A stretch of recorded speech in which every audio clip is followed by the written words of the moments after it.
A very good evening to my fellow viewers and to Mr. Muhammad Hafizin. I am Shaymus Libat Samson Bala and I will be doing my informative speech. So my informative speech is the future of construction changing. So without further ado, let's get into it. So the introduction. So due to the nature of the construction industry, it is one of the biggest consumers of minerals and other resources. The growing worries over global warming and limited nature of resource, the importance and necessity of sustainability in construction have come under discussion. This widely accepted fact raised the pressure on the construction firms to minimize their environmental impact. So now, many construction firms in the industries are recognizing the use of sustainable materials and green building methods. With the increased interest in sustainability and energy conservation, new advances in technology, materials, and practices have been developed over all the past decades to enable and promote overall efficiency. So what are the problems in the construction industry? In this, I have stated four problems, is that the construction industry is the biggest user of raw materials for construction. So the materials ranges from uses of water in the mixture of concrete to timber and glass. So next is that it produces plenty of waste. So in creating all of these materials, it will produce plenty of byproduct or waste. Uh, other than that, the construction industry emits high amount of carbon dioxide. This can be seen through the manufacturing of cement. And lastly, the construction industry is inefficient in using of resources.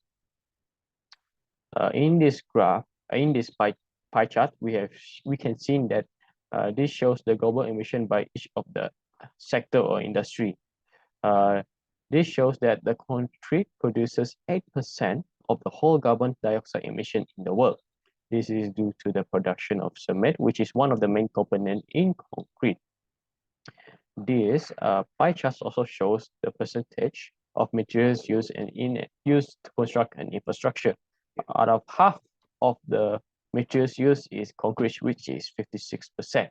This shows that concrete is the most consumed resource on the planet and is the main component of any type of structures. Why is it frequently used? So, explained by Felix Preston, Deputy Research Director at the Energy, Environment and Resource Department at Chatham House, he states that it is affordable, you can produce it in almost anywhere, and it has all the right structural qualities that you want to build for a durable building or with an infrastructure. In Malaysia, concrete is essentially used in every part of infrastructure, whether big or small. From the longest bridge in Malaysia, the second Penang Bridge, to huge dams in Sarawak, the Bakon Dam. Concrete is also used in constructing residential home. So this bar chart shows the production of cement in Malaysia from 2013 to 2021. So in 2013, 2015, we see an increase in production of cement, and while in 2016 to 2019, we see a decrease in production of cement, while again in 2020 2021, due to the period of construction boom in that period.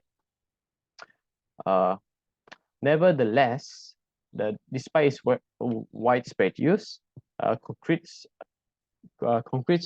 environmental credentials have come under scrutiny in recent years. In addition to quarrying, which release dust into the air, the manufacture of cement also involves the use of kiln. So kiln is a huge oven where they will bake cement to solidify it, which consumes a lot of energy.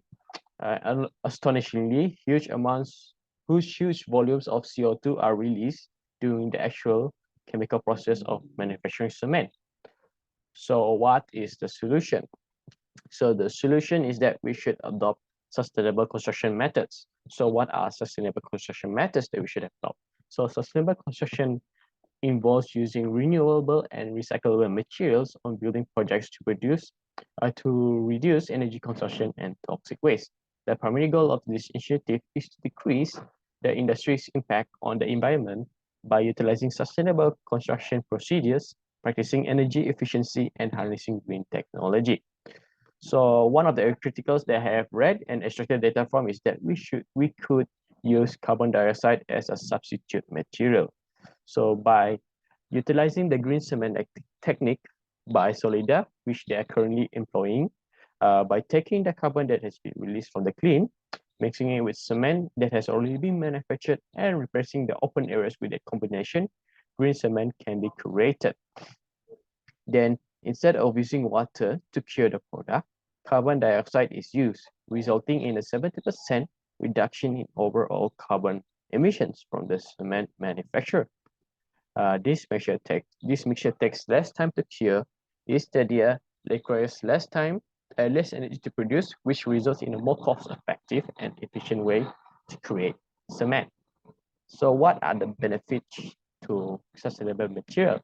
So I listed there is 5 types of benefits. Is that first, it reduces waste.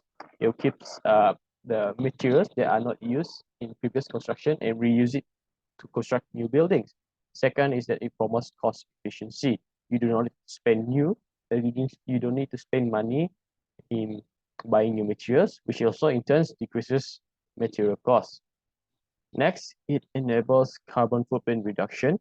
And lastly, it boosts the economics. So how would it boost economics? Is that you open sector or industry in how they can open renewable or recyclable factories, which in turn creates more jobs to the people. In conclusion, the demand for more sustainable and economical solution has significantly grown due to the evidence effects of global warming, which relates to the emission of carbon dioxide. The construction industry has already caused unfathomable damage to the environment. In tackling this problem, numerous firms have started practicing necessary steps forward towards designing, renovating, or building structures in compliance with the environmental rules and sustainable methods. Thank you for your time. That is all from me. Thank you.